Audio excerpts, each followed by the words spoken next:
तिलक चढ़ाई पापा घरे चली आईने, दुआरे बैठिले मनवा मार, दुआरे बैठिले मनवा मार। घर में से निकलेली बेटी हो सुंदर बेटी, काहे पापा बैठी मनवा मार, काहे पापा बैठी मनवा हमार। अरे अतना दहेज बेटी तहरा के दिहानी, मुखो न बोलनी दामाद, मुखो न बोलनी दामाद।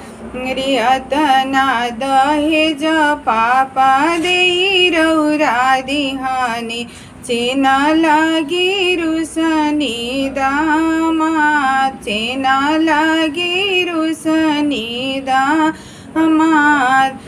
से सुनी चली भैले भैया हो आपन भैया, चली भैले पटना बाजार।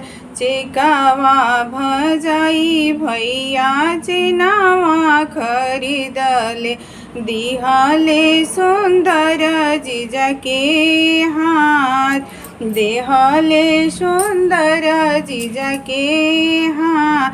अरे जब होश कवन जीजा जी चेनावा पहिरनी, झुकी झुकी करी प्रणाम, नाई नाई करी प्रणाम। हंसी हंसी करे लगनी बा।